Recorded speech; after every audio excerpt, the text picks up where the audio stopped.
आखिर क्यों मारते हैं हज यात्री शैतान को पत्थर? कई लोगों ने ये कहा कि ये शैतान कौन है जिसे हज यात्री पत्थर मारते हैं। कुछ लोगों ने ये अफवाह तक उड़ा दी कि वो एक शिवलिंग है और उस शिवलिंग पर हज यात्री पत्थर मारते हैं। लेकिन सच्चाई क्या है, ये आज की इस वीडियो में आपको पता चलेगी। कौन है वो शैतान, कहां से आया वो शैतान, क्या वो जगह वाकई में मनहूस जगह है जहां पत्थर मारा जाता है, क्या उस जगह में किसी जिन्नात का वास है, किसी भूत प्रेत का वास है जहां पर पत्थर मारा जाता है। कौन है ये शैतान जिसे सारे हज यात्री को हुक्म है पत्थर मारने की, तभी उनका हज कबूल होता है इस्लाम धर्म में।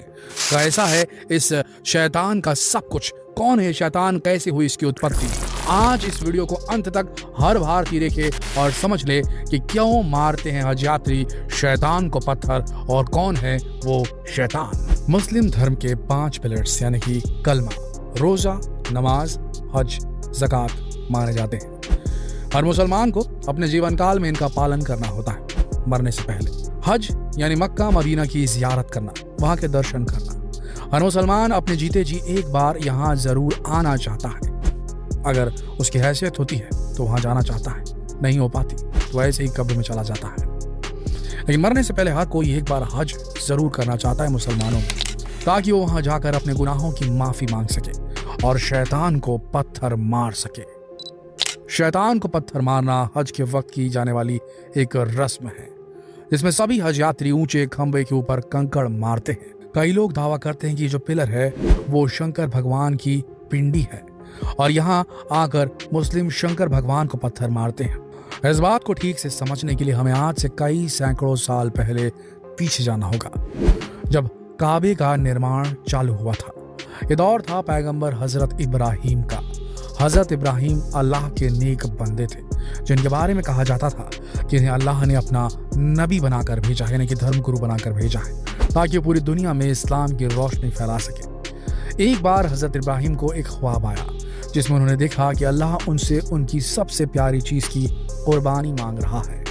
हजरत इब्राहिम की नींद खुल गई और वो पशुपेश में पड़ गए, क्योंकि उन्हें सबसे ज्यादा प्रेम अपने बेटे इस्माइल से था, जो कि उनके बुढ़ापे का इकलौता सहारा था। और 80 साल की उम्र में अल्लाह ने उन्हें औलाद से नवाजा था। हजरत इब्राहिम ने अपने बेटे इस्माइल को अपने ख्वाब के बारे में बताया, जिसमें उन्हें यह दिखाई दिया था कि अल्लाह चाहते हैं कि इब्राहिम अपने बेटे इस्माइल को ज़िबा कर दे, उसे हलाल कर दे, उसकी बलि दे दे। जब इस ख्वाब के बारे में, सपने के बारे में हजरत इब्राहिम ने इस्माइल से बातें साझा की, तो इस्माइल ने कहा, उस छोटे बच्चे ने कहा कि अगर खुदा यही चाहता है तो आपको ये जरूर करना चाहिए। मैं हंसते हंसते खुदा की राह में कुर्बान होने के लिए तैयार हूँ। हजरत इब्राहिम ये सुनकर काफी खुश हुए और अपने बेटे को खुदा की राह में कुर्बान करने के लिए आगे भी चल पड़े, दिल मजबूत कर चल पड़े। रास्ते में उन्हें शैतान मिला, जो उन्हें बहकाने की कोशिश करने लगा। ये वही शैतान है जिसने हजरत इब्राहिम का रास्ता रोका और उसे बरगलाया। शैतान ने उनसे कहा कि इस्माइल उनका इकलौता बेटा है, अगर वो उसे भी कुर्बान कर देंगे तो फिर उनका बुढ़ापा कैसे कटेगा।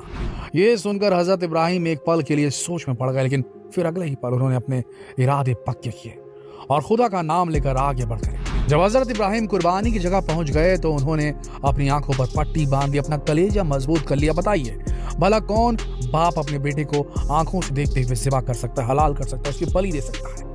इसीलिए उन्होंने अपनी आंखों में पट्टी बांध ली। अपने ईश्वर के लिए, अपने अल्लाह के लिए ये कुर्बानी देने के लिए इस्लाम की राह में वो तैयार थे, ताकि अपने बेटे को देखकर उनका दिल न पसीज जाए। इसलिए पट्टियां उन्होंने बांध रखी थी अपनी आंखों में। जैसे ही उन्होंने कुर्बानी के लिए हथियार उठाए, उन्हें मेंढे की आवाज़ सुनाई दी, भेड़ की आवाज़ सुनाई दी। उन्होंने आंखें खोल कर देखा तो उनकी खुशी का ठिकाना नहीं रहा। हजरत इस्माइल की जगह वहाँ एक मेंढा खड़ा था। अल्लाह ने अपने नेक बंदे को मायूस होने से बचा लिया था और तब से ही हर साल ईद उल अजहा पर कुर्बानी देने का रिवाज बन गया। यानी कि खुदा ने, अल्लाह ने उनके बेटे इस्माइल को उस कुर्बानी वाली जगह से हटा दिया और उसकी जगह जन्नत से एक भेड़ भेज दी, एक मेंढा भेज दिया और उनसे कहा कि मैं तुम्हारा टेस्ट ले रहा था, तुम्हें अपने बेटे की कुर्बानी देने की कोई ज़रूरत नहीं। तब से आज तक हर मुसलमान हर साल ईद उल अजहा यानी कि बकरा ईद बनाता है और कुर्बानी देता है एक जानवर की अल्लाह की राह में, और उससे जो निकलता है, जो खाना बनता है, उसे गरीबों में बांटा जाता है। और जिस जगह शैतान ने हजरत इब्राहिम को बहकाने की कोशिश की थी कि क्यों मारना चाहते हो अपने बेटे को अल्लाह की राह में, तो तुम्हारे बुढ़ापे का एक सहारा है, उसी जगह जहां शैतान ने हजरत इब्राहिम को बहकाया था, वहां 3 खंबे बनाए गए हैं प्रतीक चिन्ह के रूप में, जहां हज के दौरान शैतान को लोग पत्थर मारते हैं। ये इस बात का प्रतीक होता है कि जिस तरह शैतान हजरत इब्राहिम को नहीं बहका पाया था, उसी तरह किसी भी अल्लाह के बंदे को नेक काम करने से ये शैतान नहीं रोक पाएगा। इस मैदान को रमी ज़मरात का मैदान कहा जाता है।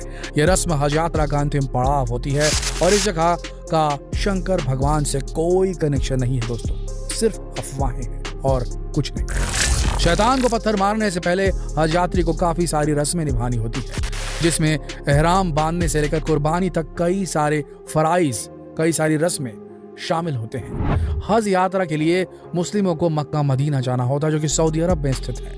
ये वो जगह है जहां जाने के लिए हर मुस्लिम का दिल बेकरार रहता है। लोग अपनी सारी उम्र पैसा इकट्ठा करते हैं ताकि एक बार काबे की जियारत कर सके, दर्शन कर सके। चलिए आज आपको हज के बारे में पूरी जानकारी देते हैं, जो शायद आपको और कहीं नहीं मिलेगी। जब कोई हज के लिए जाता है तो अपने सभी रिश्तेदारों से मिलता है, अपनी गलतियों की माफी मांगता है। हज पर जाना हर मुसलमान के लिए जरूरी है। कलमा, नमाज और रोजा तो सभी मुसलमानों के लिए कंपलसरी है, इसमें किसी को छूट नहीं है। लेकिन ज़कात और हज यानी कि अपनी कमाई का एक हिस्सा गरीबों में बांटना, तकसीम करना और हज, इसमें किसी मुसलमान को कोई छूट नहीं है। ज़कात देनी पड़ेगी, हज करना ही पड़ेगा अगर आप सक्षम है तो, पैसे से सक्षम है तो। हज सऊदी अरब के मक्का शहर में होता है, क्योंकि काबा मक्का में है। काबा वो बिल्डिंग है जिसकी तरफ मुंह करके दुनिया भर के मुसलमान नमाज पढ़ते हैं। काबा को अल्लाह का घर कहा जाता है, इस वजह से वो मुसलमानों का तीर्थ स्थल है, जहाँ जिंदगी में एक बार जाना इस्लाम में जरूरी बताया गया है। हज इस्लामिक कैलेंडर के 12वें महीने जिलहिज्जा की 8वीं तारीख से 12वीं तारीख तक होता है। 12 तारीख को जिस दिन हज पूरा होता है वो दिन ईद उल अजहा का दिन होता है, यानी कि बकरीद होती है। हज पर जाने की सबसे पहली रस्म है एहराम बांधना। इसके तहत एक खास तरह की पोशाक पहनी जाती है। इस पोशाक में 2 चादरें होती हैं जो जिस्म से लपेट ली जाती हैं और फिर इबादत करने की नीयत कर ली जाती है। ऐसा करने के बाद बहुत सी चीज़ों से परहेज करना होता है, जैसे शरीर के किसी भी भाग से बाल निकालना या कटवाना, खुशबू लगाना, गाली या बुरे शब्दों को बोलना वगैरह वगैरह। इसीलिए एहराम बांधने से पहले ही अपने जिस्म की पूरी सफाई कर लेनी होती है। एहराम बांधने के बाद कुरान की आयतें पढ़ते रहना होता है और यहीं से हज यात्री हज की नियत कर लेते हैं। एहराम के बाद काबा पहुंचना होता है, यहाँ नमाज पढ़नी होती है और फिर काबा का तवाफ यानी कि परिक्रमा करनी होती है। काबा सारे मुसलमानों की एकता का प्रतीक है। भले ही दुनिया भर में शिया, सुन्नी और बरेलवी देवबंदी के झगड़े हों, लेकिन जब बात काबा की हो तो सब एक है। इस दर पर किसी में कोई भेद नहीं होता। यहाँ सभी सिर्फ अल्लाह के बंदे होते हैं, जिनके सर अल्लाह के आगे झुके होते हैं। काबे के तवाफ के बाद हज यात्री सफा और मरवा पहाड़ियों पर पहुंचते हैं और यात्रियों को उनके बीच चक्कर लगाने होते हैं और दुआएं पढ़नी होती है। इन दोनों पहाड़ियों के बीच 7 चक्कर लगाने होते हैं। मक्का से करीब 5 किलोमीटर दूर पर मीना नाम की जगह है, जहाँ सारे हाजी जमा होते हैं और शाम तक नमाजें पढ़ते हैं। अगले दिन अराफात नाम की जगह पर पहुंचते हैं और एक बहुत बड़े मैदान में खड़े होकर अल्लाह से दुआ मांगते हैं। इसके बाद सारे हाजी मीना में लौटते हैं और वहां शैतान को पत्थर मारते हैं। यहाँ शैतान के प्रतीक के लिए 3 खंबे बने हुए हैं, जिन पर हाजी 7 कंकड़ मारते हैं। शैतान को पत्थर मारने के बाद नंबर आता है कुर्बानी करने का, जो आमतौर पर भेड़ या बकरा होता है। ऊंट की भी कुर्बानी की जाती है। ऐसा करके मुसलमान अल्लाह की राह में अपने बेटे इस्माइल को कुर्बान करने की हजरत इब्राहिम की कुर्बानी की याद करते थे। हाजी जो होते थे वो खुद ही पशु खरीद कर कुर्बानी करवाया करते थे, पर अब हाजियों को बैंक का एक टोकन खरीदना होता है, जिसका मतलब है कि उतने पैसे से जानवर खरीद कर उनकी ओर से कुर्बानी दे दी जाएगी और मीट जो है, उसका जो मटन है, वो गरीबों में बांट दिया जाएगा। सफा और मारवा की पहाड़ियों की परिक्रमा करने के बाद सिर के बालों को कटवाना होता है। मर्दों को पूरे सर के बाल छोटे कराने होते हैं, जबकि औरतें थोड़े से बाल कटवाती हैं और ऐसा करना जरूरी होता है, नहीं तो हज या उम्रा कंप्लीट नहीं होता।